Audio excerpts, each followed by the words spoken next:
Picture a man lying motionless in the dense Vietnamese jungle, his camouflage blending seamlessly with the foliage. This is Carlos Hathcock, a Marine Corps sniper whose extraordinary skills would redefine long-range combat.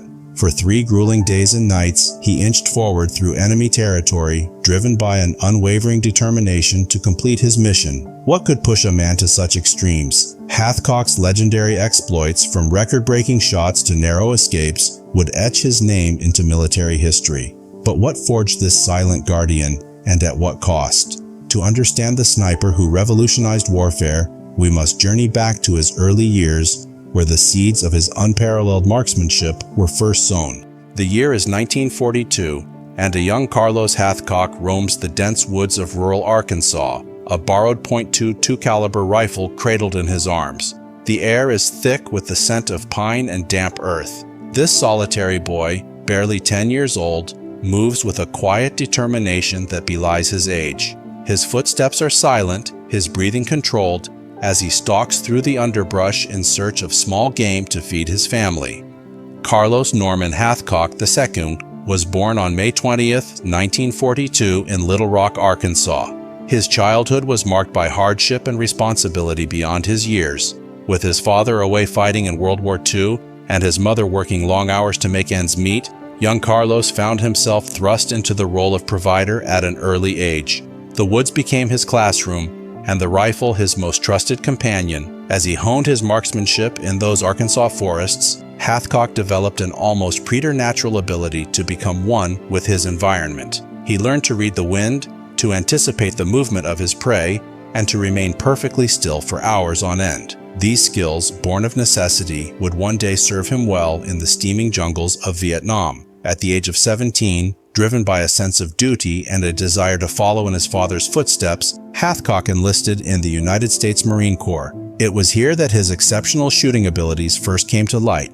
During his initial rifle qualification, he achieved a score that was nearly perfect, a feat that caught the attention of his superiors. They recognized in Hathcock a rare talent, one that could be honed into a formidable weapon. As Hathcock progressed through his training, he found himself drawn to the world of competitive shooting. The Marine Corps rifle team became his new arena, and he approached each competition with the same quiet intensity that had characterized his childhood hunts. His fellow Marines watched in awe as Hathcock consistently outshot men with far more experience, his concentration unwavering even under the most intense pressure. In 1965, Hathcock achieved what many considered impossible. At the annual Wimbledon Cup match, held at Camp Perry, Ohio, he set a new record with a score of 248 out of 250.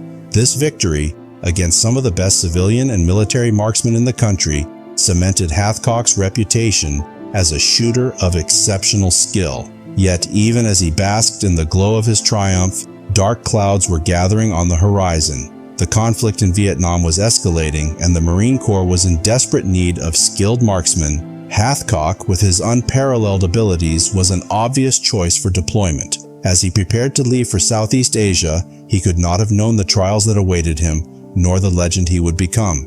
The year is 1966, and the dense jungles of Vietnam pulse with an unseen menace. Carlos Hathcock, fresh from his triumph at the Wimbledon Cup, arrives in Da Nang with a sense of purpose. But the war has other plans for him. Instead of combat, Hathcock finds himself guarding a Marine base gate for 4 months. His rifle, more a symbol than a tool of warfare, stands in stark contrast to his exceptional marksmanship skills. As he watches patrols return with tales of jungle encounters, Hathcock can't help but feel his talents are being wasted. Unbeknownst to him, Lieutenant Jim Land is reviving the Scout Sniper program. Land recognizes that Vietnam's combat demands a new approach, leveraging skills of marksmen like Hathcock. As the program takes shape, Hathcock's abilities catch his superiors' attention. The transition to Scout Sniper is challenging. Vietnam's jungles present obstacles no target practice can prepare for. Heat, insects, and constant ambush threat combine to test even the most skilled marksman. Hathcock must adapt his techniques in active combat. On his first missions, Hathcock grapples with the psychological toll of his new role. Each confirmed kill weighs on his conscience, forcing him to reconcile duty with his moral compass. It's during these early days that Hathcock tucks a white feather into his hatband, a small act of defiance that becomes his symbol. Reports spread of a phantom sniper materializing from the jungle, striking with deadly accuracy before vanishing. The Viet Cong name him Long Trang, the White Feather Sniper. As Hathcock's reputation grows, so does the bounty on his head.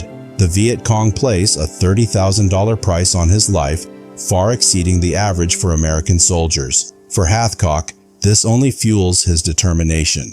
With each successful mission, he hones his skills further, pushing the boundaries of sniping and combat. His legend grows, but so does the weight of his actions in this unforgiving war.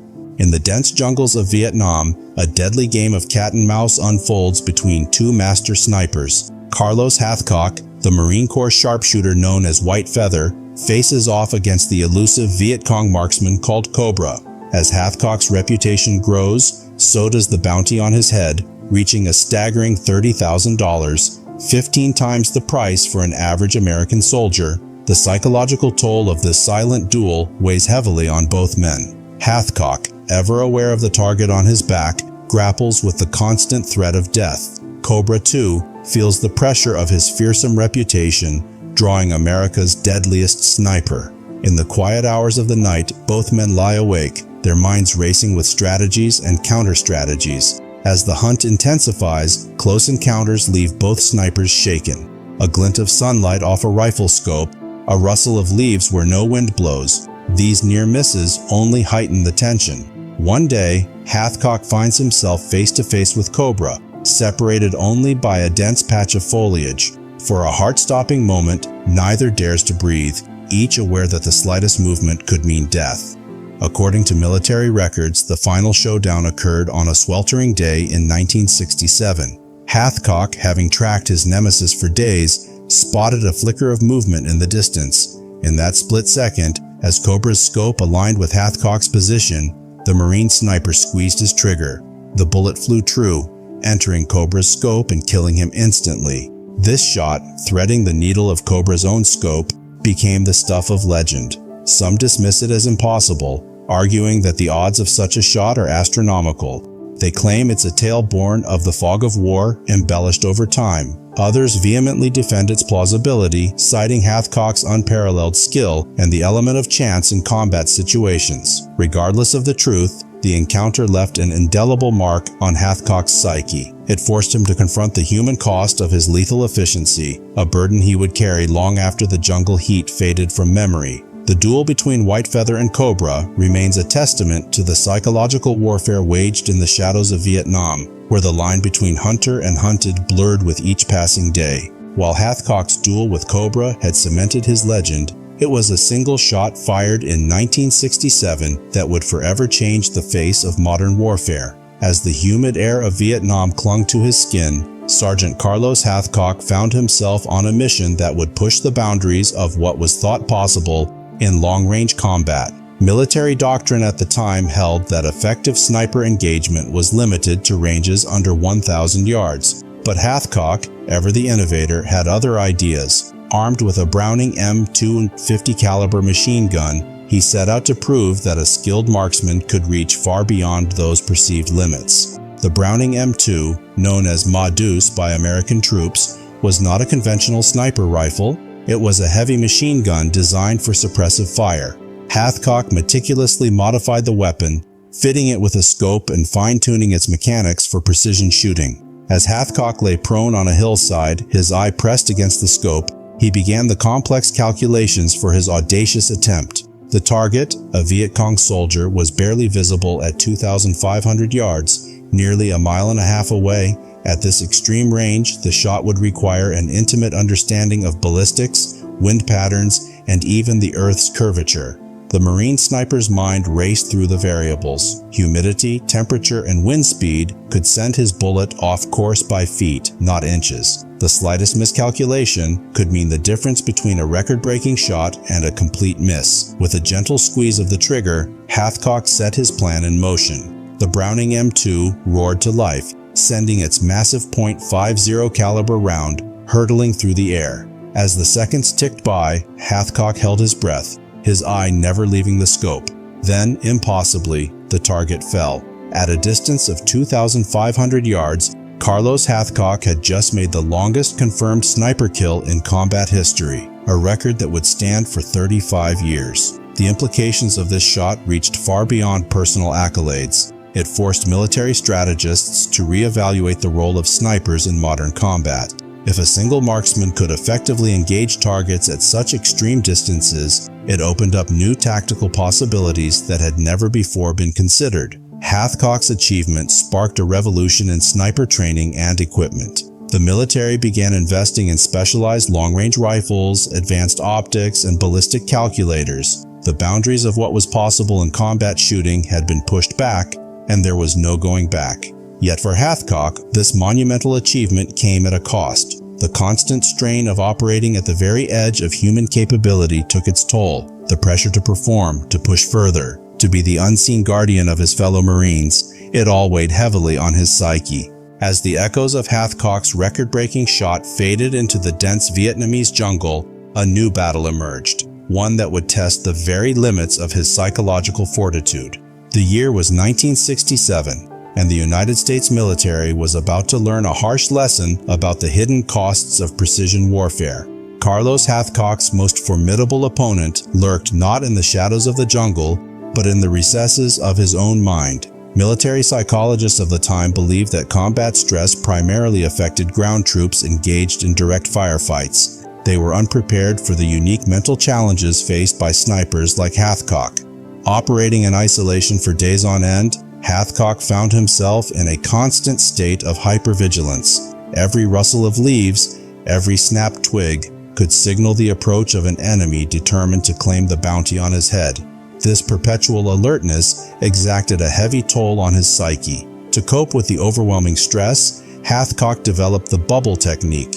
He would imagine himself encased in a protective sphere, shutting out the chaos of war and focusing solely on the task at hand. This mental discipline allowed him to maintain his legendary accuracy, but it also created a sense of detachment that would haunt him long after the war's end. The psychological impact of Hathcock's role extended far beyond the battlefield. His mere presence struck terror into enemy forces, creating an unseen front line that extended far beyond the range of his rifle. This invisible war of nerves added another layer of complexity to Hathcock's already burdensome role. As his confirmed kill count rose, so too did the weight of lives taken. Hathcock grappled with a profound internal conflict. He took pride in his skills and the lives of fellow Marines he had saved, yet the faces of those he had killed through his scope haunted his dreams. This duality, protector and destroyer, became a constant source of inner turmoil. In one particularly harrowing mission, Hathcock and his spotter, John Burke,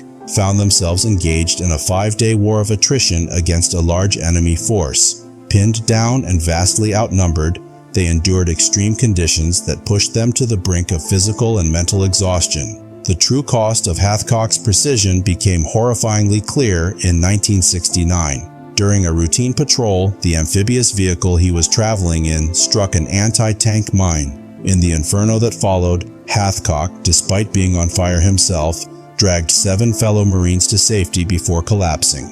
The physical scars from this near-death experience would heal, but the psychological wounds would prove far more resistant to treatment. As Carlos Hathcock lay in his hospital bed in 1969, the Marine Corps stood at a crossroads. His exploits in Vietnam had shattered long-held beliefs about long-range combat, forcing military strategists to reevaluate the role of snipers in modern warfare. Hathcock's approach to marksmanship emphasized becoming one with the environment. He often preferred to get within 100 yards of his target, a tactic that ensured higher success and minimized detection risk. Military trainers incorporated these techniques into their curricula, teaching snipers to blend seamlessly with their surroundings using natural camouflage and patient observation. The equipment used by snipers evolved rapidly in response to Hathcock's insights. His preference for the Winchester Model 70 influenced the adoption of more specialized sniper rifles in the Marine Corps. Optics, camouflage, and support gear all underwent significant improvements as the military sought to equip its snipers with tools that could match their growing capabilities. Hathcock's emphasis on the psychological aspects of sniping led to a fundamental shift in training programs. Instructors began incorporating extensive psychological preparation, alongside traditional marksmanship drills. The Marine Corps Scout Sniper program, which Hathcock helped establish, now focuses on developing not just marksmanship skills, but also fieldcraft, camouflage techniques, and the ability to operate independently for extended periods. After the Vietnam War, Hathcock's influence on sniper doctrine only grew. As an instructor, he helped refine the techniques that would become standard in modern military and law enforcement sniping. His post-Vietnam career involved consulting for various agencies, where he shared his expertise to enhance sniper tactics and training methodologies. The future of sniping lies in a hybrid approach that defies conventional wisdom.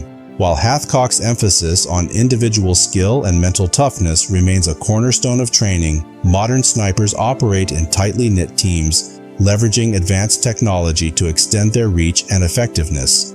Thermal imaging, ballistic computers, and even AI-assisted targeting systems are becoming standard tools of the trade. Yet, as sniping evolves, one question remains: how will the next generation of snipers adapt to an increasingly complex battlefield where the lines between human skill and technological augmentation continue to blur? The answer perhaps lies in the enduring principles that Hathcock himself embodied: adaptability, innovation, and an unwavering commitment to excellence. As the echoes of Vietnam faded, Carlos Hathcock's legacy evolved. The feared white feather became an advocate for peace, reflecting on his service with pride and introspection. "I was never scared," he once said, "but at this point, I was very, very alert." This statement encapsulates the sniper's paradox: constant vigilance that takes a heavy toll. Hathcock's techniques laid the foundation for modern sniper warfare, emphasizing stealth, patience, and precision. Yet his most enduring lesson may be the value he placed on human life, even in combat. His story challenges us to grapple with the complex nature of heroism in war and the profound impact one individual can have on history. As we reflect on Hathcock's journey, we're left to ponder: how do we reconcile the necessity of warfare with the sanctity of human life?